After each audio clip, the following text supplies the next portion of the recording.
They developed the new generation of smart implants that you can use that are encrypted. You can use them for payments and riding public transport, etc. So it's a very exciting development.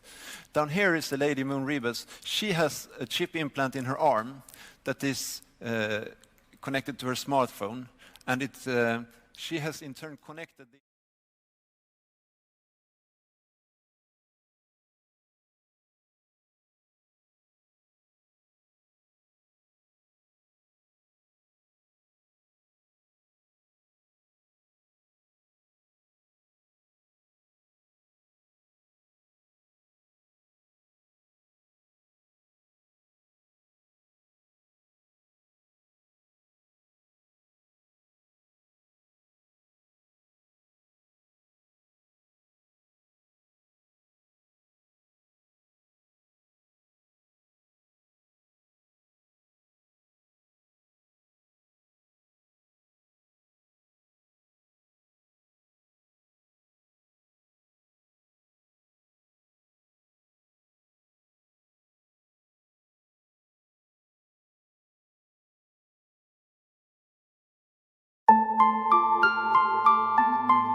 things are better left unknown, and I'll never find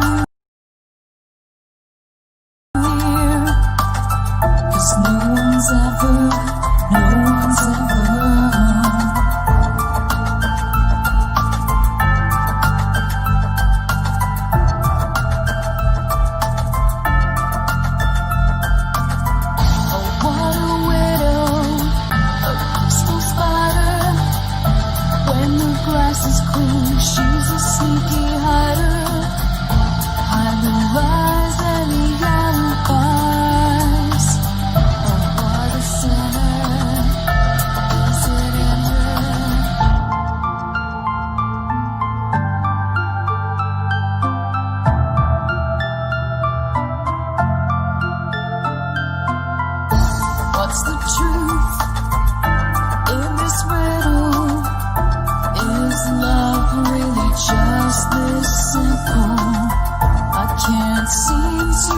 find my way in this world that never stays.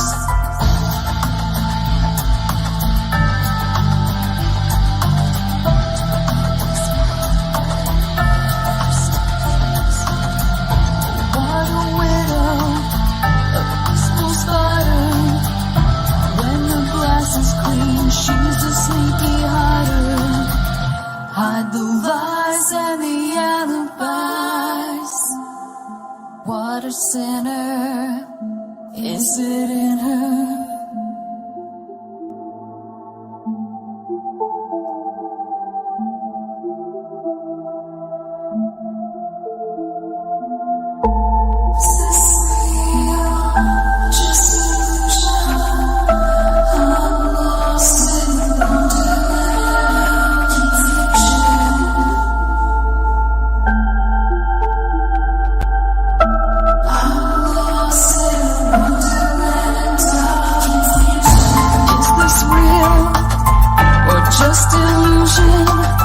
Manifestation or a dark delusion?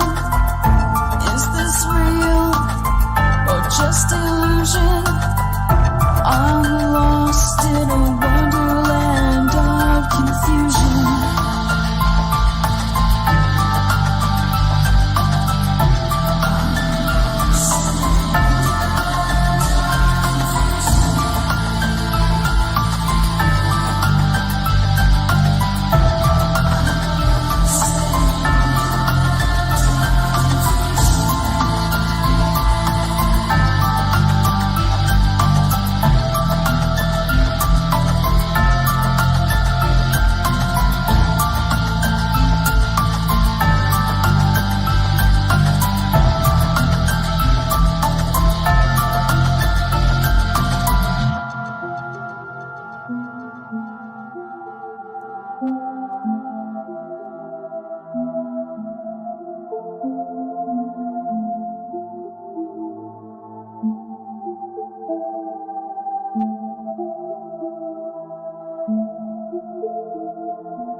Don't you wish that your weekend was longer than just 2 days?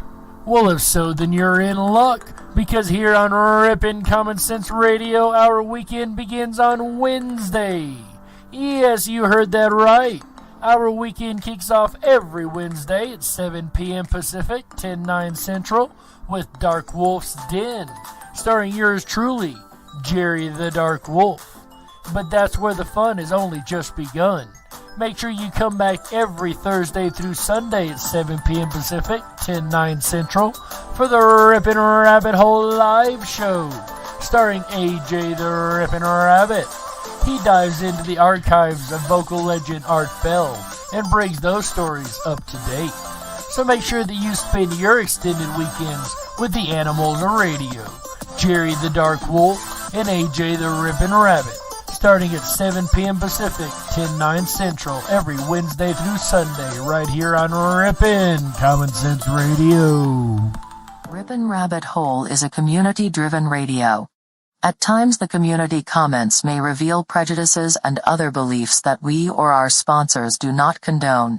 Views or opinions expressed by the community, callers, or guests are those of the individual speaking and do not represent the views or opinions of this site. Rippin' Common Sense content is intended for mature audiences only. Enjoy. This is Cynthia Sue Larson with Reality Shifters and the International Mandela Effect Conference, and you're now listening to Darkwolf's Den Show on Rippin' Common Sense Radio.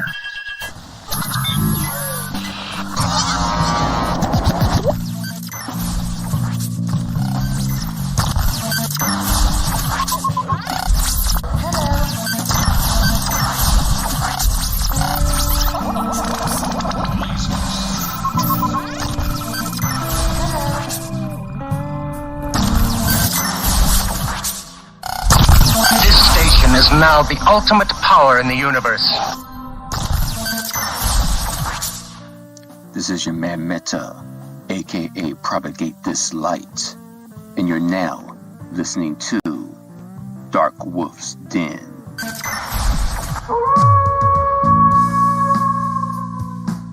Are ghosts real? We had 1,000 hours of continuous communication with the spirit world. Does time travel actually exist? The laws of physics seem to be compatible with time machines. You know, sometimes I wonder about reincarnation. Don't you? A 4-year-old boy in Adelaide, Australia, has told his parents that he used to be Britain's Princess Diana. What would happen if the world found out that aliens were real? I didn't say disclosure would be easy, but what is the alternative? To establish a space force as the 6th branch of the armed forces. We have so many questions and yet so little time, so to have you here, the pleasure is all mine. Coming to you from a secret mountain cave, hidden deep within the Idaho wilderness, this is the Darkwolf's Den Show. Now, here is your host, Jerry Hicks. That's right, I am Jerry Hicks, also known as the Dark Wolf, and this is the Darkwolf's Den Show. Whether you're on the edge of reality, the edge of the galaxy, or the edge of your seat, we're glad you chose us to be right there with you.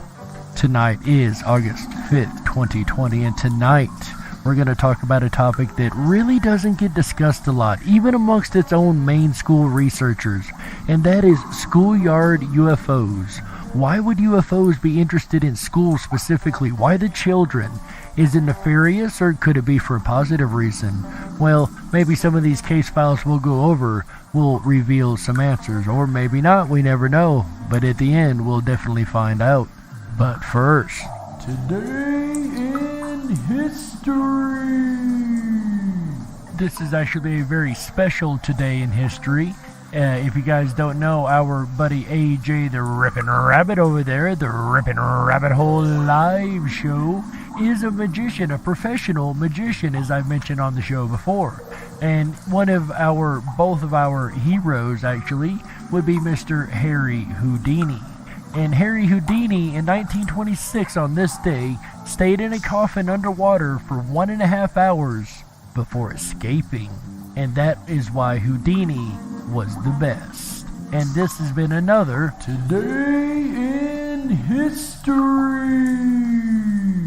To stay in a coffin underwater for an hour and a half and then to escape. Now that is an amazing feat by any means. I don't care if you're a magician or not. To even be able to do that is an absolutely incredible and amazing feat. So that is today's Today in History in honor of our buddy AJ the Rippin' Rabbit over there, the Rippin' Rabbit Hole live show right here on the Rippin' Common Sense Radio Network. And tonight, guys, we're going to talk about a great topic here on the Darkwolf's Den Show. And that is a topic that ufologists don't really touch a whole lot. And I find that even more incredible because that means we've got a lot of stuff that you guys haven't heard. Tonight, like I said, we're going to talk about Schoolhouse UFOs. These are UFOs that have been spotted around schools and landing near schools, things like that. There's actually quite a few case files. But before we get into that, you guys remember a couple years ago, UNICEF put out a commercial, and it was a really kind of strange commercial. It really caught my eye, I'll tell you. It was about this little boy who was starting class, who was very different looking than the rest of the children. Dare I say he was alien. And through the entire commercial, they pretty much imply that the child is an alien, up to the point of having, quote, magical powers, end quote, and the ability to make the other kids float and do all the kind of really crazy, interesting, magical things. And it was about acceptance and accepting those that would be alien to us. And though I get the concept of what they were saying, the fact that they blatant put an alien child in there, I thought was really intriguing. And I'm sure that got at least one researcher really looking into this. That researcher's name is Mr. Preston Dennett, and we'll hear from him in a minute, but he's collected over 100 case files, and these are case files that are really obscure, I gotta say. There are one or two that are pretty popular, but even I hadn't heard of them up until doing this research, and I've been a ufologist myself for 20 plus years, so I assure you, if it's case files that I haven't heard, I'm pretty sure most of you haven't heard about them either. So without any further ado, ladies and gentlemen, here is Mr. Preston Dennett. Hello everyone, my name is Preston Dennett, and today I want to talk about a very special type of UFO encounter, which I call schoolyard UFO encounters. These are cases in which UFOs hover over schools, sometimes landing. I've documented about 100 cases, more than that actually, coming from all across the world. These are not normal sightings. Your typical sighting is a flyby of an anomalous light late at night. These are profoundly different in a number of ways. First of all, in these cases, they directly target schools coming from above or the horizon and heading over the school and stopping in a number of cases. These are very low-level sightings. And when he says low level, he doesn't mean level of importance. What he means is how far off the ground they actually were sighted to be. 1,000 feet, a couple of 100 feet, sometimes much less. These are typically daylight sightings. And as most ufologists know, daylight sightings are a little more exciting because they're just a little more rare than your regular nighttime sighting. They're very long-lasting sightings, not just a couple of minutes, sometimes hours or even days. They're very widely viewed, 30 students, 40 students, 50, 100, 200, even 400, often teachers. And these things aren't only cited by students. Also view these objects in about half the cases, in fact. Typically, in these large cases, there's a government response of some kind, police perhaps, or even Air Force becomes very interested in these sightings. So all kinds of schools are being targeted, but 50% of the cases involve elementary schools, our youngest children. That's pretty intriguing and telling that half the cases are above elementary schools. At least 30 to 35% of these cases are not sightings. These are actually landings, and sometimes humanoids are seen. So again, these are very close encounters. And as a ufologist, I can tell you that these are the most rare types of cases where an object lands and something gets out and actually interacts with people. This is actually called close encounters of the fifth kind. That's right, it's more than just a movie. Earliest case I could find took place in 1853 in Spencer, Tennessee, over Burritt College. The Wright brothers didn't make their flight at Kitty Hawk until 1903, so in the 1800s there wasn't supposed to be airships in the sky, but we've heard other accounts, as we know, of airships around the 1800s. It's a typical schoolyard encounter. It lasted about 20 minutes, 2 lights, glowing, pulsating, putting on what amounts to a display for a number of students and teachers. And that's about all the information really available on this case file. There's not really a lot of information on this one. Really, cases began in the 1950s. The earliest I could find was March 15th, 1950. As we all know, the Roswell incident occurred July 7th, 1947, so this isn't far out of the occurrence of Roswell. It occurred to a Prestonburg Elementary School. It's a little town in Kentucky, Prestonburg. There were 35 kids and the teacher, Miss Holbrook, when 3 very loud UFOs, not planes, came swooping down over the school. That is one point that really just disturbs me, because I rarely hear of loud UFOs. Most of the time they're quiet or have a humming or buzzing. You very rarely hear of a loud sounding UFO. Scared the daylights out of the kids. Some fainted, some threw up, they scattered, thinking it was the end of the world. And these objects moved off.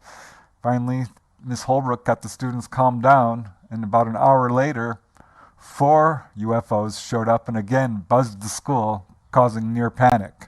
So apparently these objects do want to be seen. Again, this one is a bothersome case to me. Another thing that bothers me about it, it's just less than 300 miles out of Fort Campbell, which at the time I don't think it was called Fort Campbell, I think it was called Clarksville Base. And looking it up right now, it looks like it was 1950 that it actually became an official base. So it was an official Fort Campbell base when this sighting did occur.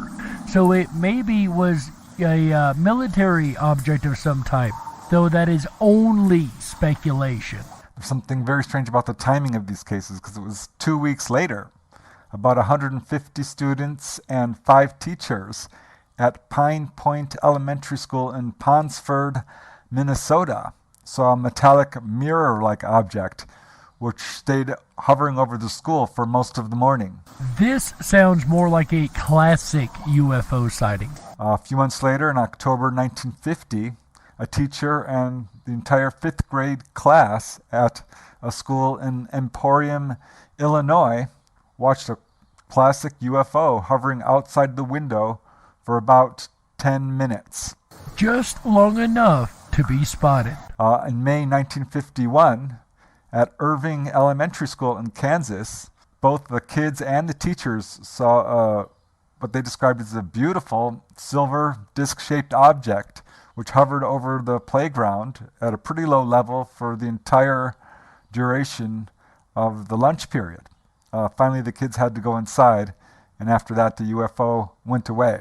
What an odd part of the story, that it only stuck around as long as the kids were out, and when the kids were gone, so was the UFO. Important to note that around this time, kids, particularly at that age, had no conception of what a UFO was. Of course, as a kid, everything seems normal. You don't know it's different until an adult says it's not supposed to be there. And so far the cases we have heard have been in the United States, but there are cases all over the world.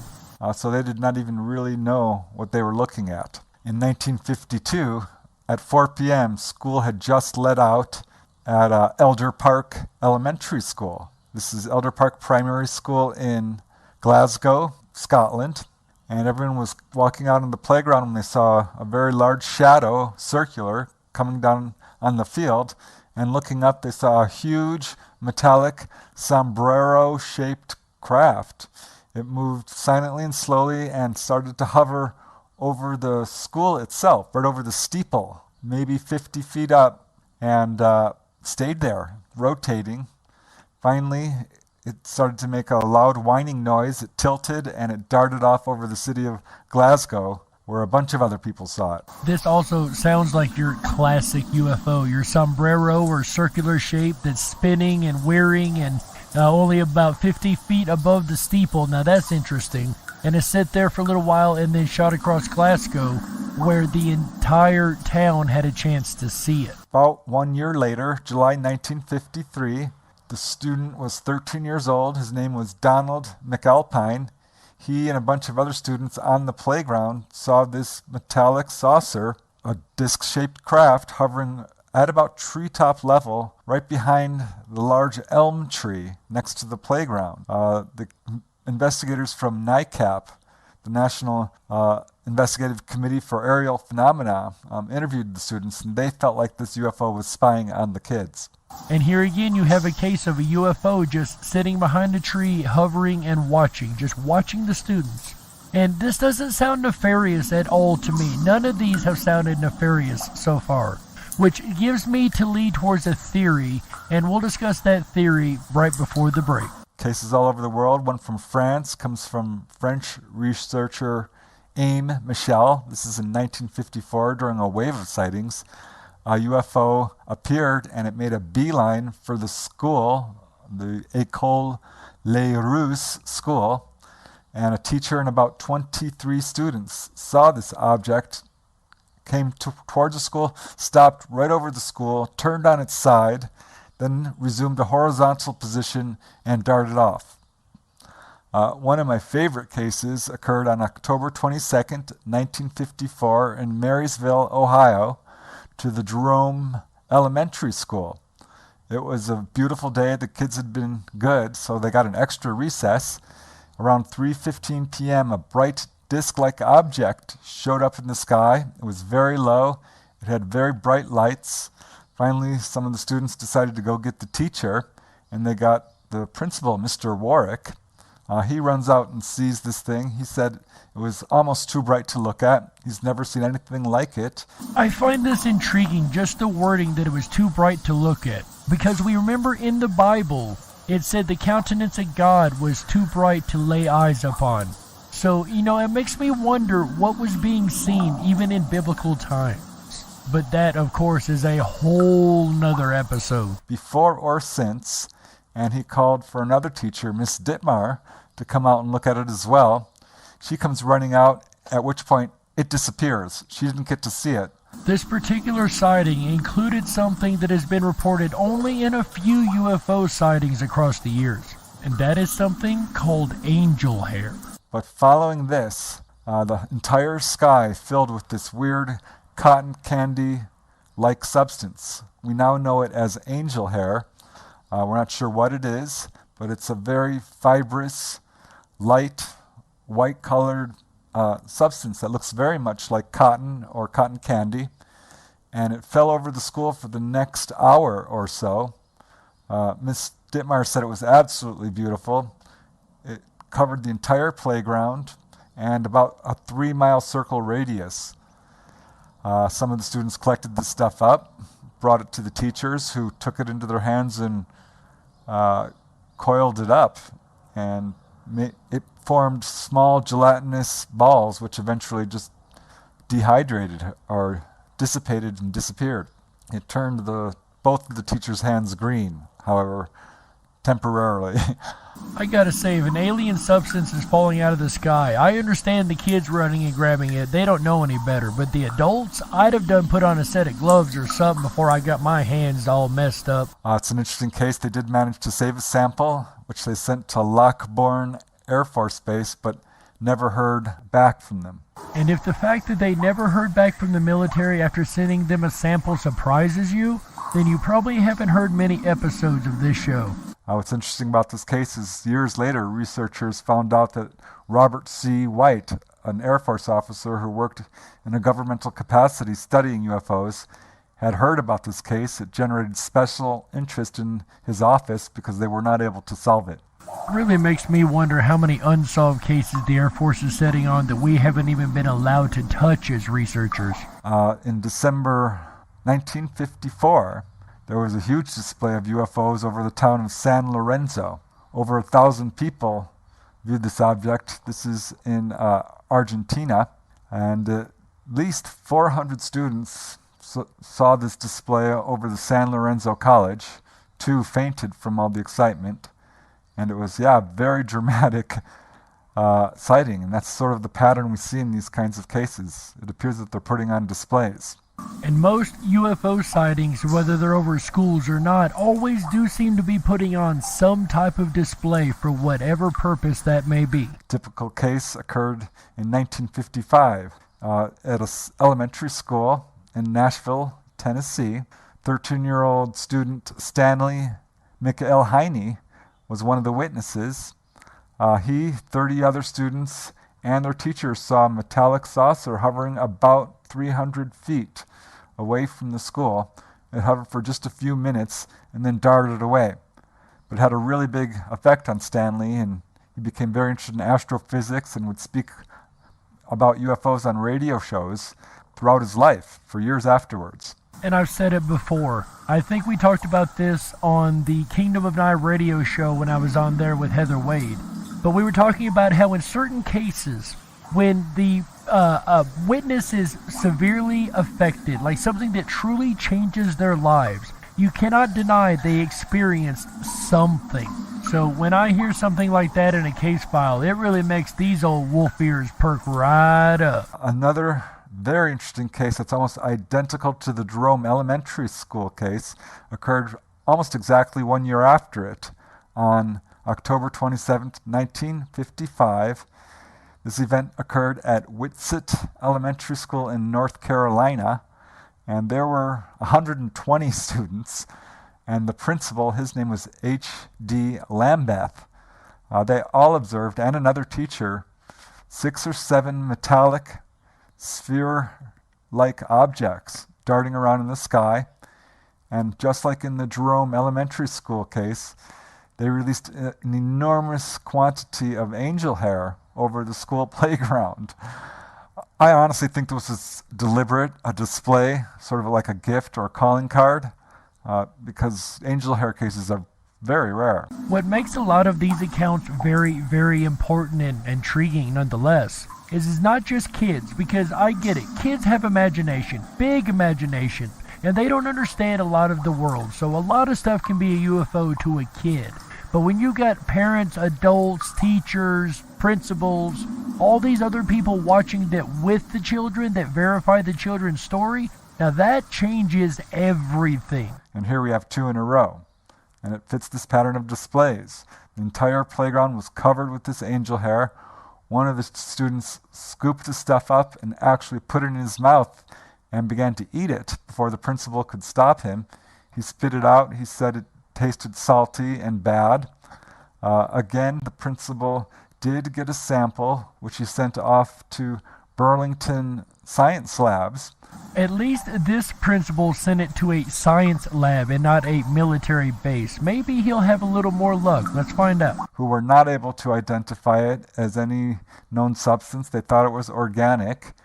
They suggested sending it to a biologist because the only thing they could think it might be would be spider webs. So they did. They sent it to a biologist, and the biologist immediately ruled out spider webs as the fibers were far too even, and there was no evidence of spiders for that large quantity of angel hair. I somehow doubt that spider webs would taste salty. I could be wrong. I've never really eaten a spider web myself, but I've also never known spider webs to turn hands green like in the Jerome case we heard earlier either.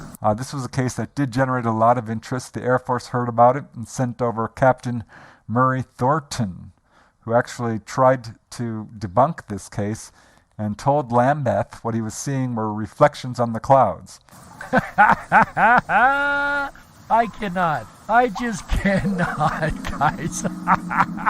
Okay, so you're telling me a bunch of kids, a principal, teachers, all of them mistook reflections on a cloud for UFOs. All these people, including educated people that are educating others, just mistook reflections on a cloud for UFOs. I'm sorry, I can't.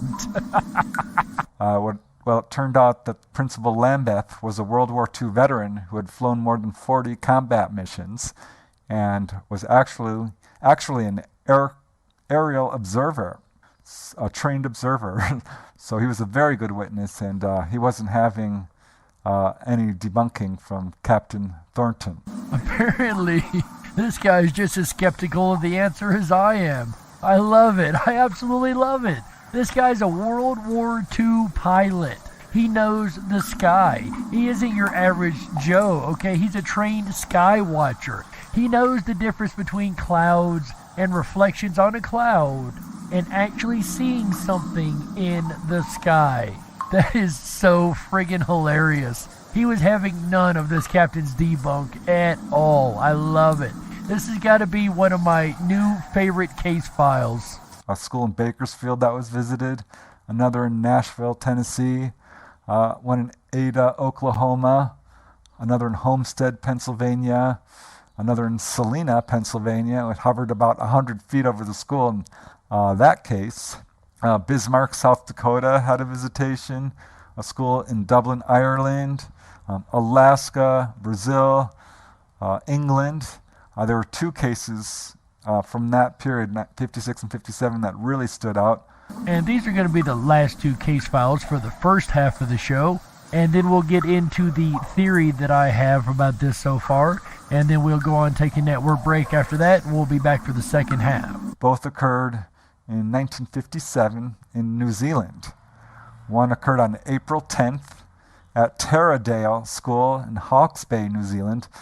At least 30 students saw a glowing cigar-shaped object just a few thousand feet above the school, performing all these really fantastic maneuvers. There are reports of the cigar-shaped objects going all the way back to the 1500s with a woodcut from Nuremberg.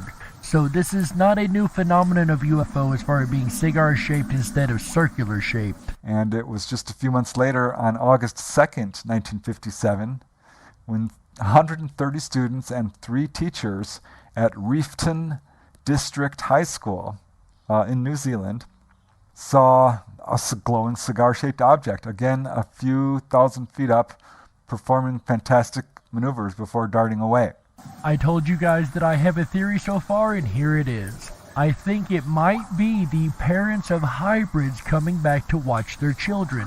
Bear with me, I know that sounds a little out there, but if we believe in abductions, and we go through the abduction files and see how many have been with a reproductive organ manipulation of some type, and that's about the nicest way I can say it, I know, but with these cases, there's been a lot of pregnancies recorded, mysterious pregnancies. Sometimes they take the child, but sometimes they might not.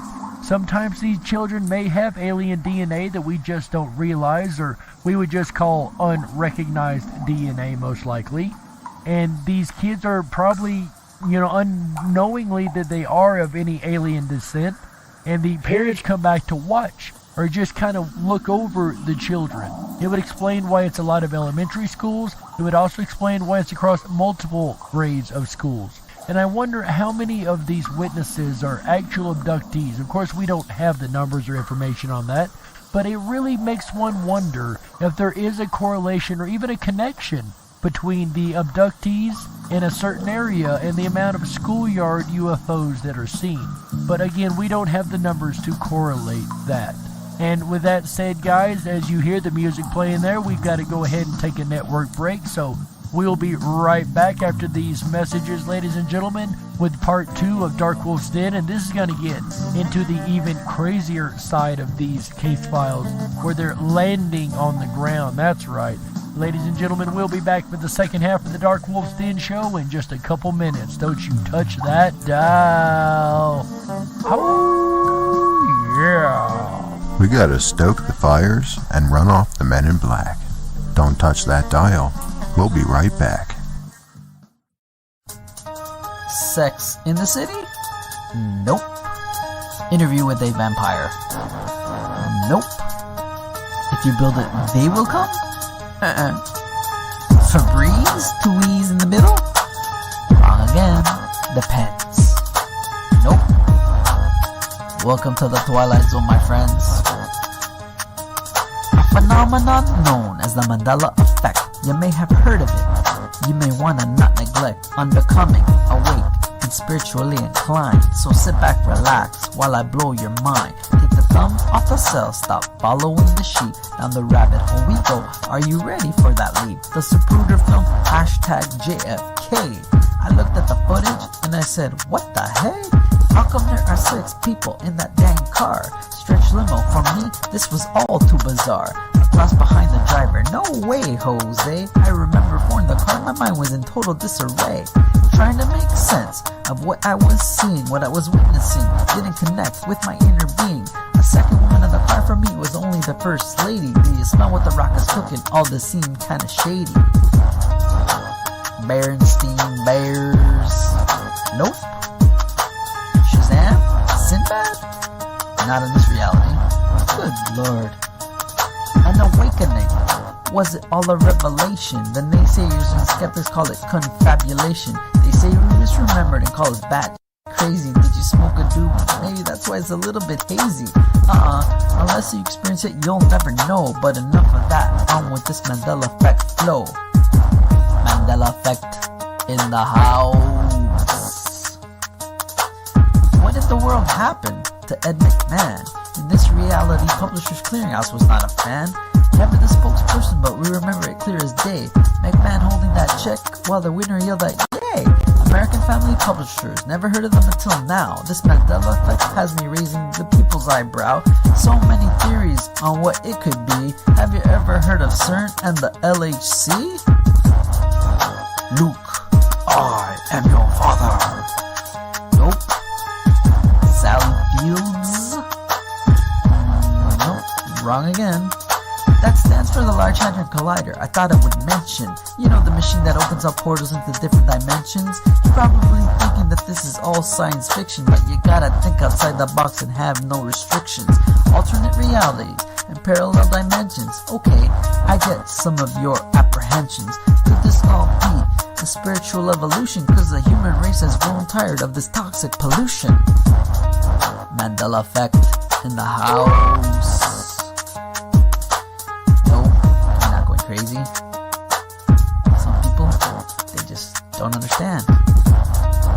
That's just the way it is. You know? Stay strong, my friends. That's just the way it is.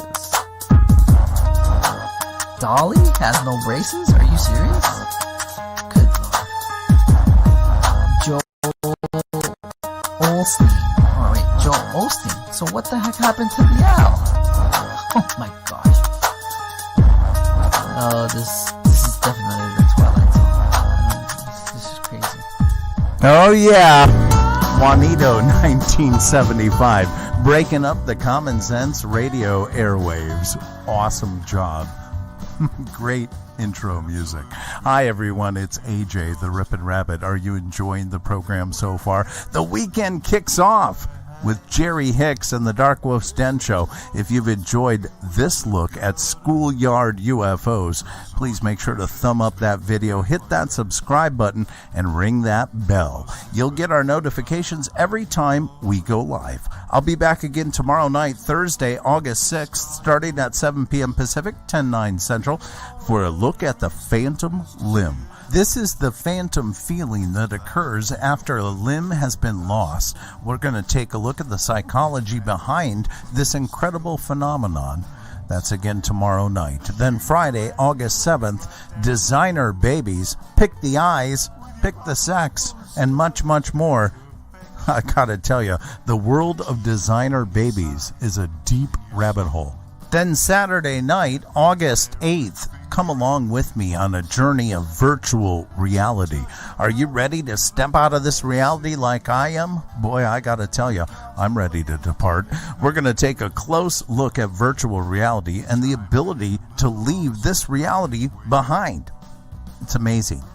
Then Sunday, August 9th, 7 p.m. Pacific, 10/9 Central, special guest, YouTuber Jacobian will join me as we look at revised reality.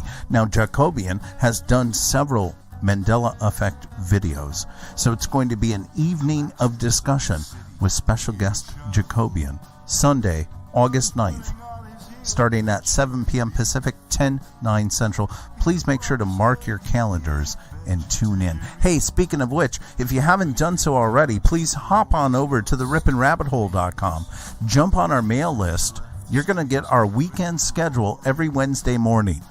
Now, if you know anything about that schedule, it comes a little bit later than Wednesday morning. Usually Wednesday noonish, but either way, you can put your email address in there. We don't share, we don't sell, we don't give away your email addresses, and we only send that once a week. It's going to show you the entire weekend outlook for the weekend ahead right here on the very best of Common Sense Radio, the Ripin' Rabbit Hole.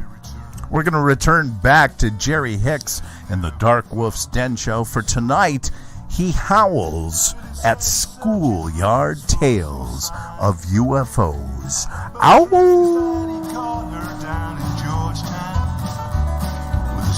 The animals of radio. AJ the Rippin' Rabbit and Jerry the Dark Wolf.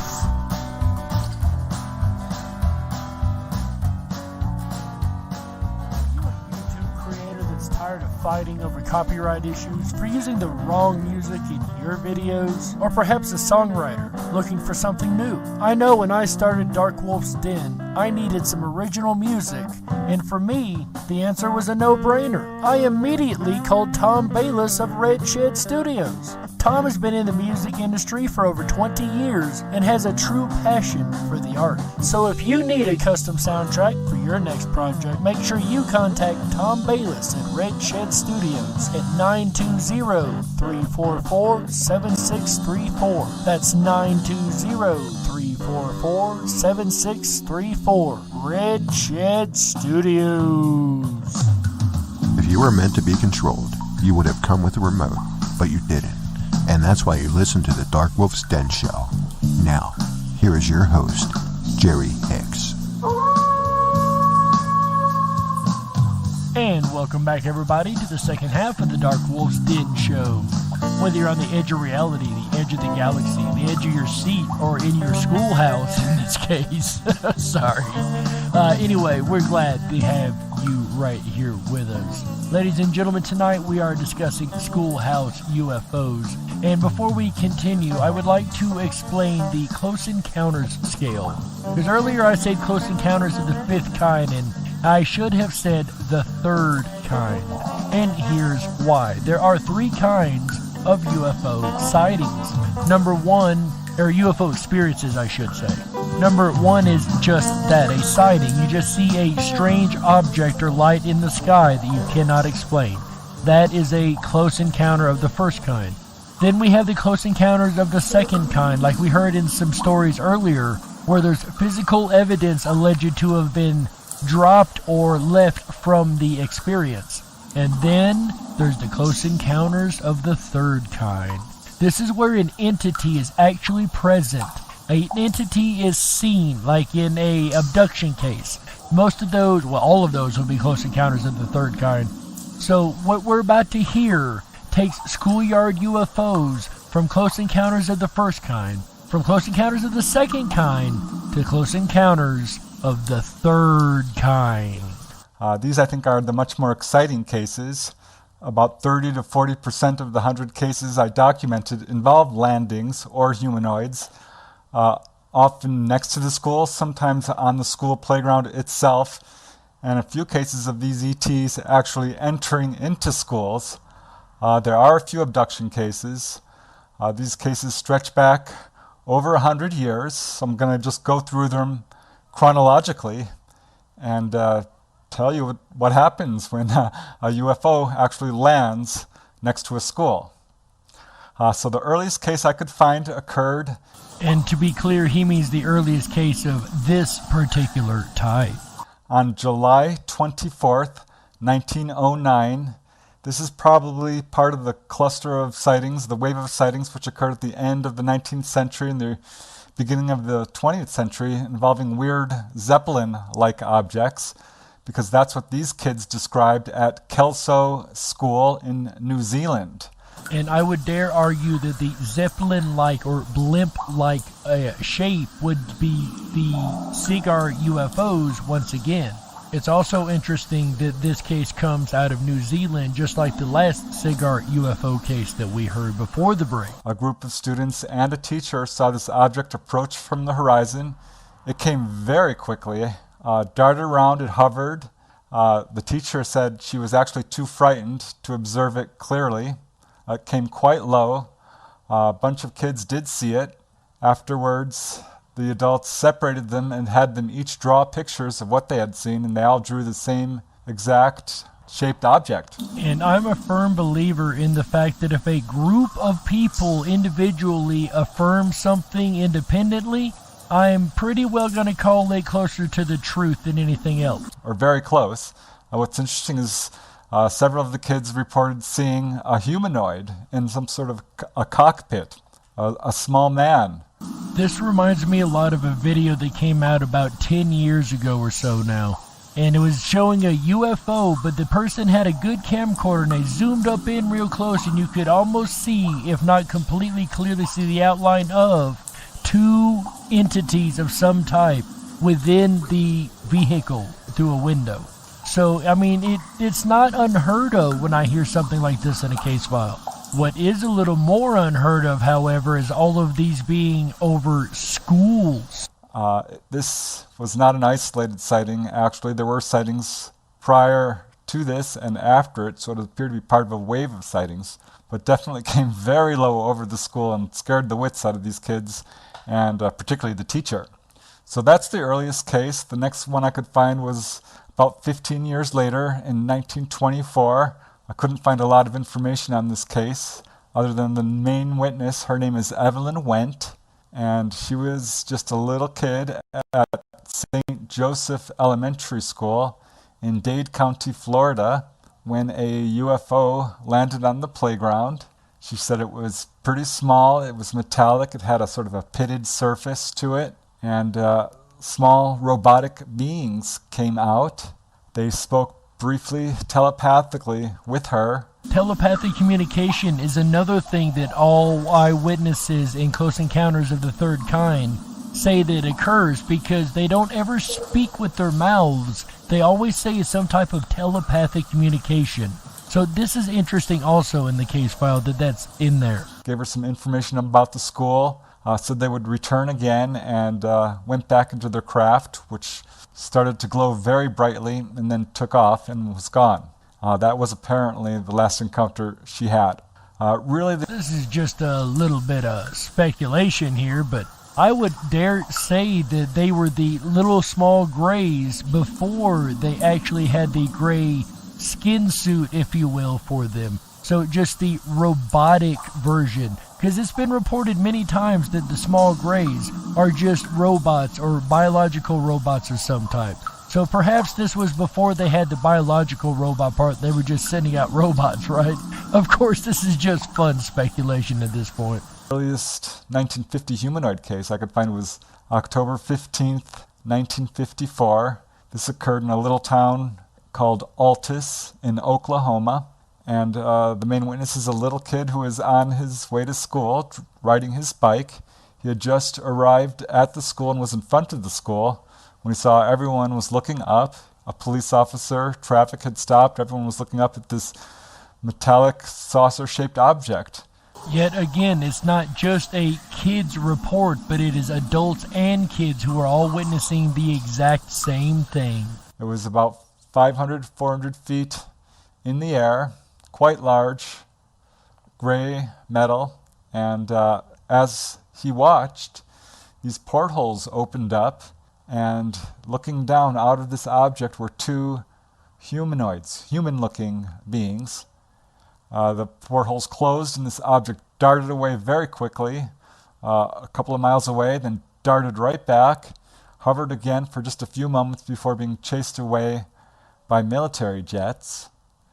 And the next day, the newspaper said it was nothing but reflections in the clouds. I tell you what, when the military gets a ridiculous explanation for something, at least they stick with the consistency of the ridiculousness. Because, you know, swamp gas, and Reflections Off Venus. They stuck with those for quite a while. And Reflections Off the Clouds. This is one that I didn't really know they used those so much, but this is a funny one. Clearly, this is the second time we've heard this so far. It turns out there is something special about the town of Altus, Oklahoma. This is the location of an Air Force base which houses nuclear material.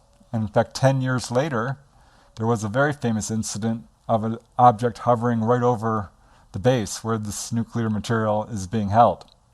So I think that may have been part of the reason for this encounter. And there are many, many, many, many cases of UFOs being seen on or around military bases that are harboring nuclear weapons or nuclear waste. Even one famous report, well, I know of a couple famous reports, but one famous report where the nuclear missiles were literally turned off in tandem and then turned back on.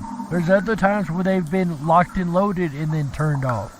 It's almost like they're reminding us this is a bad idea to have. 1 year later, July 17th, 1955, this is another actually pretty famous encounter. One of the main witnesses is Margaret Fry. A few others have been located, but Margaret was in her vehicle with her doctor and another friend, and they were driving through Bexley, England, when this object started pacing their car. It got lower and lower. It was very large, and suddenly it goes right over the car and lands in the street in front of them. This is on the intersection of Ashburn and Whitfield. I swear this one sounds like something right out of a movie, but what would you do? Driving down the road, this object starts pacing you from the sky, overtakes you, gets in front of you, and lands right on the ground, this crazy UFO-looking object. What would you do? Would you slam on the brakes? Would you spin around? Would you stop and see what's going on?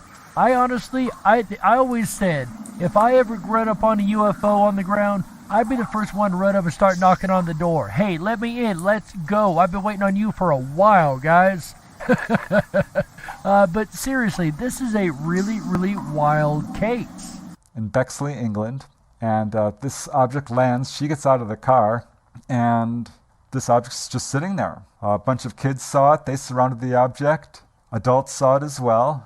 Soon there was 15 or so people surrounding this object, which just stayed there. It was hovering just maybe a foot above the ground, rotating, and remained for about 5-10 minutes when suddenly it lifted up slowly and then moved over a few blocks and hovered over the local Bedinwell Elementary School for a minute or two, and then darted upwards and was not seen again. As I listen to these case files, I can't help but wonder myself if there's a reason that they're specifically over the schools, or if the schools are built over something that is interesting.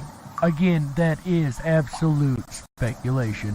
Margaret Fry ended up writing a book about this experience and other encounters that she investigated.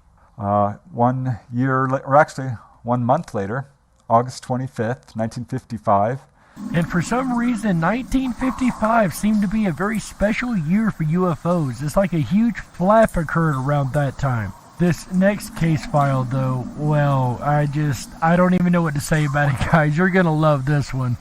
There was an encounter at Evansville High School in Indiana. Several students were at the school. This was at night when they saw glowing, short, green humanoids playing on the football field. This is a serious report. It really frightened them. They called the police. What I find interesting about this particular case is that this took place 4 days and about 80-90 miles away from, 4 days before and 80 miles away from another very famous case, which now know as the Hopkinsville, Kentucky case, in which the entire Sutton family saw this short green humanoid and actually shot at it. It's amazing that this case has come up because earlier I mentioned something I was discussing over with Ms. Heather Wade on the Kingdom of Nye radio show, and this particular case is the exact one that we were discussing when the topic came up, so it's really, really interesting. I know a lot about the Kelly Hopkinsville case, and Used to live very close to Hopkinsville myself, so it's a really, really close to home case for me, but intriguing nonetheless that it would come up again in this episode. Very synchronistic, I gotta say. And it turns out there was a whole cluster of cases of green humanoids, glowing green humanoids, in this area at that time. And so yeah, they apparently visited Evansville High School in Indiana. Another thing that is interesting about these 1955 cases is the consistency of the creatures that are seen. Small green creatures for whatever reason. And I know, they had the sci-fi stuff out about the green men from Mars and all that, but I just think it might have been based on a little more truth than sci-fi, but that's only my opinion. A very interesting case occurred in December 1965. This is at Deer Creek Middle School in Shasta Lake, California. 45 students and a couple of teachers saw this metallic object. It was described as a 40-foot diameter silver disc, your classic flying saucer. It approached the school and came over the front of the school, went over the school, and seemed to land behind the school in the grove of trees there. So they called the police. The police came. Apparently there were some government agents who showed up as well. At any rate, one of the witnesses says that she went to that area after class had been let out. Many other kids were going back and forth to visit this spot. And sure enough, there was a 40-foot ring diameter of crushed or burned grass, which actually remained there for a number of years. She showed it to her mother. No plants would grow there. So yeah, it's another great case of a UFO landing next to a school. So this case file where it had landed and left marks on the ground actually reminds me of another case file, my own personal case file, a case file that I actually not only experienced but investigated myself in the field. Literally, here in a minute you'll understand. I was 15 years old, and I know that because I just got my permit for driving, and that will be important in just a minute in the story. But I was 15 years old, and I was looking out the window one night when I was getting ready to go to bed, and I seen a light suddenly on the ground. And I thought, oh, somebody's out with a flashlight. That's logical. And then it started moving upwards, and I thought, oh, it's somebody climbing a tree. The weird thing to do at night, but whatever. I've seen weirder. And as it kept going up the tree, I noticed it had a pretty darn good pace, but it's not out of the tree. I can't discount human yet until it gets above the treetops. Then I'm out of logical explanations at all. So I continue to watch this thing. It becomes a triangle shape, a delta triangle, if you will, a delta craft. And this triangle moved across the sky. Don't think of a triangle flat on the ground. Think of a triangle looking face on. I seen two lights at the bottom. The one light that was at the top disappeared, but behind it was strobing a light.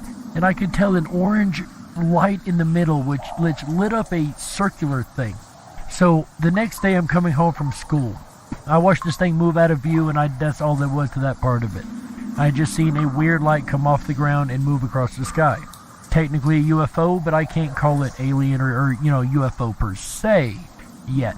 I am coming home the next day, and the field across from the road where I'd seen this thing rise up out of was a perfect circle grown up higher than the rest, right in the middle of the field. And yes, I agree, somebody could have cut it to that, but it's really weird. It was just grown up a few inches higher than the rest. I decided to investigate. I walked down and went into this property and went into this circled area, and I found some very strange evidence. Again, number one, it was grown up higher than the rest. In the last case file, it was mashed down to the ground. In this, it was actually grown upwards.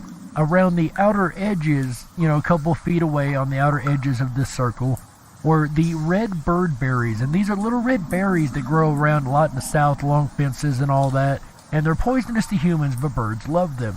Well, around the areas of the circle, they're very dried and crisp and, just dried out.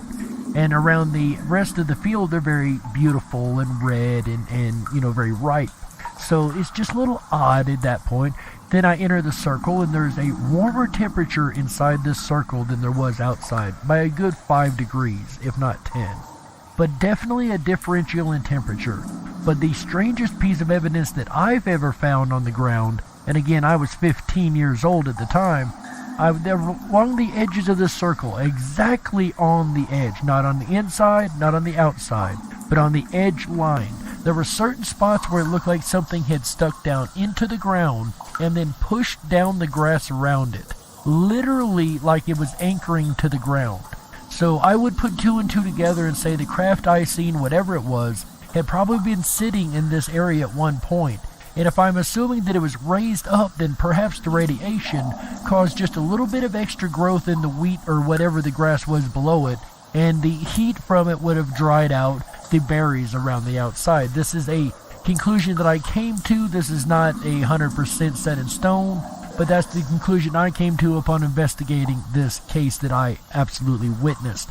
I have not found anyone else who's seen this particular case at the same time I did, but I have found people who witnessed others in my area. But the reason I bring it up once again is I was a kid. I was a school kid. I was 15 years old. And it was the second time that I had actually witnessed something. So I wonder if it isn't something to do with kids actually just being watched, or I've never had an abduction event or anything, and perhaps it wasn't even meant for me. But it's interesting that I investigated that and noticed that at the age of like 15 years old. So yeah, that is my case file. That is my personal case file. And, you know, I've never told it on the air, so there you go. It's the first on this show and the first on radio that I've told my story of UFOs on the air. But with that said, let's see what else Preston Dennett has in store for us. He's got some amazing case files still to go. The first case to really generate any real interest, publicity-wise and certainly governmental-wise, was one that occurred on March 21st, 1966. This was a case that actually shook high levels of government. Any case file that'll shake the high levels of government, you have my attention on. At some point. This occurred at Hillsdale College. Among the witnesses were Barbara Cohn and Cynthia Poffenberger, who looked out their dorm window one night and saw this huge, glowing, saucer-shaped craft. They said it was beautiful, had lights on it. It came very close to the dorm window. A huge crowd of students gathered. Soon there was 60, 70, 80 students, almost 90.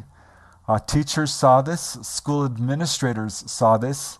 This object hovered around, went over around the airport tower, came very close to the school. It actually landed at one point in this marshy area in front of the school. A bunch of the boy students were going to go out and chase it, but it lifted up again. The police were, of course, called. They viewed this object. One of the police officers took out his gun and was going to shoot at it, but the other officer prevented him. This object remained for at least 2 hours before finally moving away. It was not an isolated sighting. There had been a sighting earlier that day, which was very well described, very credible, and that over a period of months there were a number of sightings. In fact, some photographs were taken. Here's one of the photographs right here. This is obviously not taken at Hillsdale College, which occurred at night, but this could very well be the same object. At any rate, this sighting did cause a lot of waves of publicity, and the Air Force was asked to investigate, to look into it. They sent J. Allen Hynek from Project Blue Book, who showed up and really had just began an investigation. Was 4 days into it when he held a press conference, and it was just a media circus, he said. He felt like the press was looking for little green men, and he was looking for a logical explanation and raised the possibility that this was marsh gas. And yes, this is the first case where the ridiculous swamp gas explanation came into play and would be used many, many times across the years on cases that should have been looked at in a better light than they were, let's say that. This was just one explanation he offered, but the press seized on it and said the Air Force thinks it's marsh gas. That wasn't exactly what Hynek said. At any rate, he called this the low point of his career with Project Blue Book. He left shortly later, following this incident. And Hynek would go from being one of the biggest debunkers of UFOs to one of the loudest voices for ufology. Representative Gerald Ford called for a congressional investigation, which there was one.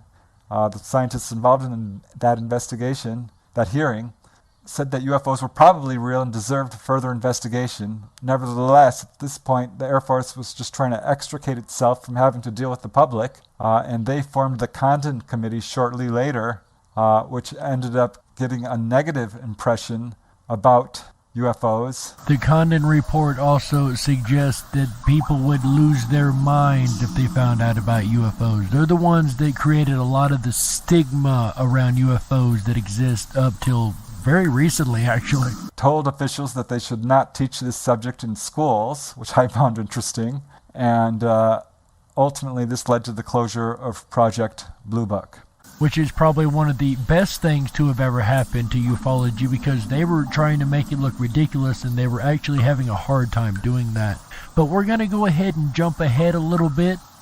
We can't stick around the 50s and 60s right now. We got to jump a little bit further. So forgive me, I'm going to jump a couple decades ahead. There are a lot of these case files that I'm going to have to skip over through the decades. If you're interested, definitely go back and check out Preston Dennett's work if you're interested in the 70s, 80s, things like that. We're going to jump ahead to the 90s real quick. Another occurred actually at Roosevelt Elementary School. This is now called Great Springs Elementary School. This occurred in Great Falls, Montana, May 1st, 1997. Number of students saw this glowing object that looked like a rainbow, they said. This little round glowing rainbow. Really pretty. And one student was looking at it, became kind of disoriented. He had a weird sense of timelessness. And suddenly the bell is ringing, which really confused him because he kept very close attention to time. And whenever anyone would line up after recess, he would be the first in line to get back in school. He was shocked to find that he had completely missed the bell and ran up. All the kids looked at him strangely, as if he had appeared out of nowhere. And it was a very disorienting experience for him. He wondered if something else had happened, and later that night, he had a dream that he was actually inside this object. He saw other kids from the elementary school there, and they were all being given tests. He said there were short humanoids. He doesn't remember what they looked like, but the humanoids wanted to test these children in psychic abilities, apparently. One test involved telekinesis. The kids had their hands held behind their back by some force, while glowing sticks like firebrands were thrown at them, and the kids had to deflect them using telekinesis, mental powers. Another test was to take this box, which was floating in front of them, and change its shape or turn it into a different direction. It was a kind of a trick question because the only way they could, to complete the test successfully, they had to turn the box inside out, which took some of them some time to figure out how to do. It's a weird case, but another apparent abduction. In a lot of abduction cases, the memories tend to come out after the screen memory and stuff during dreams. That is the usual way for these memories to start coming to the surface. And in kids, I could see this definitely being a good possibility, that it would come to the surface that quickly, that evening of the event. But what do you guys think? Do you guys think there's something to this? Do you think there's really something to the fact that all these UFOs are landing near and around schools and have been since the 1800s? Do you think they are targeting schools? Maybe they're doing it because some of the kids are their children. Maybe they're hybrid children they're watching over. Or perhaps they're just interested in the kids of the next generations, and maybe they're trying to make us more and more used to them being here. In the end, you be the judge. We got to close it out. That's right, that's it for this week's episode of the Darkwolf's Den Show. We really appreciate everybody being here, whether you're on the edge of reality, the edge of the galaxy, or the edge of your seat, or the edge of your schoolhouse. We appreciate you having us right there with you. Ladies and gentlemen, the den may be closing, but don't you worry, the weekend fun has only just begun. Make sure you come back Thursday through Sunday for the Rippin' Rabbit Hole live show, starring our buddy AJ the Rippin' Rabbit. This week he's got some really, really incredible topics coming up. Check it out. I've been listening to those rabbits over there whispering again. These old wolf ears done picked up some information. That's right, Thursday night he's going to be talking about phantom limbs. If you've ever had a limb removed or anything removed from your body and you can or still feel that it's there, that is called a phantom limb. Sometimes people who have all their teeth taken out actually have phantom toothaches. I have experienced that myself once or twice. Then Friday, you've had designer babies. Would you have your baby designed from the ground up? If you could pick all the genes and everything about your next child, would you do it?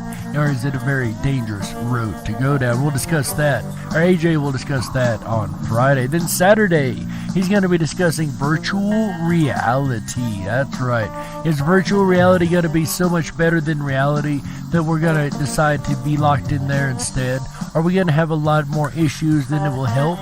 Or will virtual reality be the way of the future more literally than even we could imagine? I'm sure we'll find out at least one of these answers on Saturday. Then Sunday, you guys, you do not want to miss this special interview with a guy named Jacobian. This is going to be very, very interesting, and I definitely am looking forward to hearing it myself. And ladies and gentlemen, that is going to be the weekend lineup for AJ's Rippin' Rabbit Hole live show.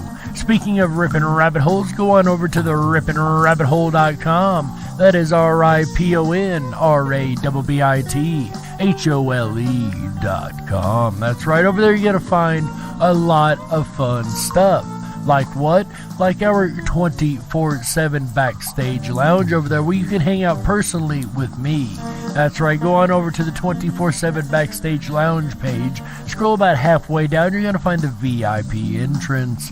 Click on that. It is absolutely free. Go ahead and click on that. You're going to have to okay your cam and microphone, but you can turn those off the moment you get in the room and use only text. We've got some friends back there that do just that. Also, guys, while you're over there, scroll down to the bottom of every single page and hit that big red record button. Go ahead and shoot us 30 seconds of audio. We'll get that on the air for you, absolutely free, of course.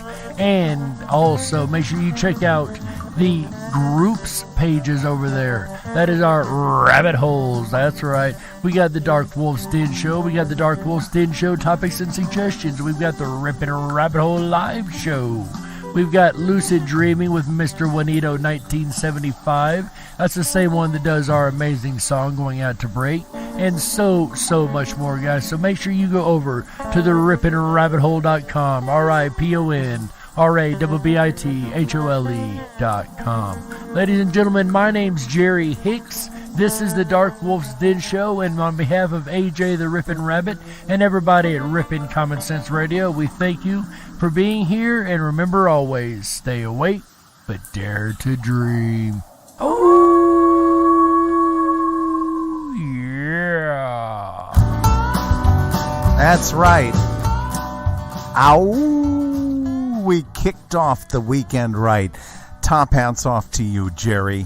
The Darkwolf's Den Show is awesome way to start the weekend.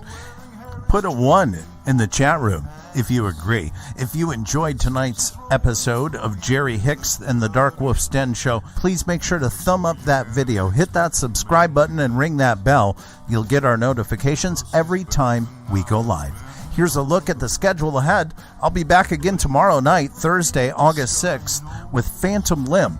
The phantom feelings that occur after a limb is lost and the psychology behind this incredible phenomenon. That's tomorrow, Thursday, August 6th, starting at 7 p.m. Pacific, 10/9 Central. Then Friday night, Designer Babies, Pick the Eyes, Pick the Sex, and much, much more. We're going to discover the world of designer babies, and let me tell you, that rabbit hole goes deep. Then Saturday, August 8th, come along with me as we journey through the rabbit hole of virtual reality. Are you ready to step out of this reality? We're going to take a close look at virtual reality and the ability to leave this reality behind. Incredible night planned for Saturday, August 8th. 7 p.m. Pacific, 10/9 Central. Then we'll end out the weekend right Sunday night with a very special guest appearance from Jacobian, a YouTuber who has the channel Revised Reality. I'm excited to sit down and talk with him. He has several Mandela Effect videos.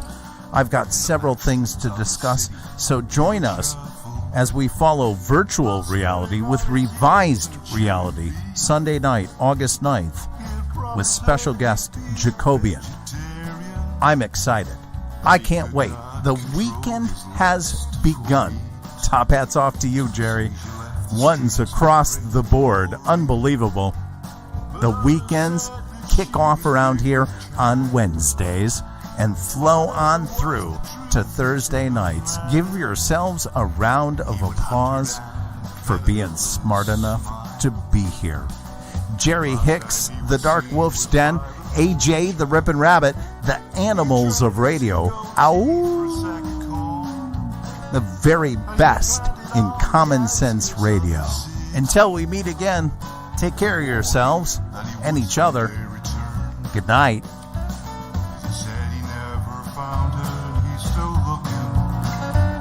It is said he searches rivers for some sign, but the truth is that he caught her down in Georgetown with a Spaniard who had left his wife behind.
Manifestation or a dark delusion? Is this real or just illusion?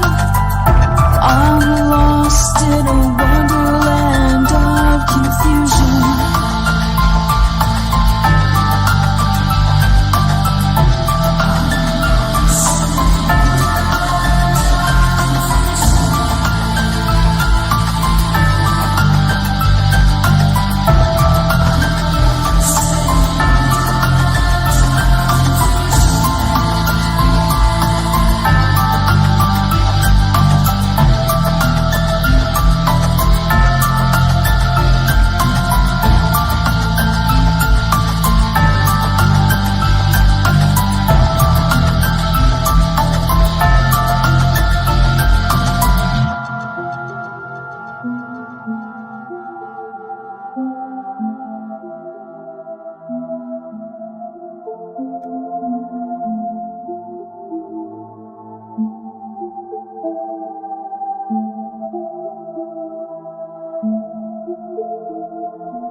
Don't you wish that your weekend was longer than just 2 days? Well, if so, then you're in luck, because here on Rippin' Common Sense Radio, our weekend begins on Wednesday. Yes, you heard that right. Our weekend kicks off every Wednesday at 7 p.m. Pacific, 10/9 Central, with Darkwolf's Den, starring yours truly, Jerry the Dark Wolf. But that's where the fun has only just begun. Make sure you come back every Thursday through Sunday at 7 p.m. Pacific, 10/9 Central, for the Rippin' Rabbit Hole live show, starring AJ the Rippin' Rabbit. He dives into the archives of vocal legend Art Bell and brings those stories up to date. So make sure that you spend your extended weekends with the animals of radio, Jerry the Dark Wolf and AJ the Rippin' Rabbit, starting at 7 p.m. Pacific, 10/9 Central, every Wednesday through Sunday, right here on Rippin' Common Sense Radio. The captain has turned on the seatbelt sign. Let's do it. Hi there, I'm AJ, host of the Rippin' Rabbit Hole live show. Our weekend kicks off Wednesdays with Darkwolf's Den. Howls. Then we push through the weekend Thursday night, starting at 7 p.m. Pacific, 10/9 Central, and return again every Friday night at the same time. The weekend heads on into Saturday, and we end the weekend together Sunday nights.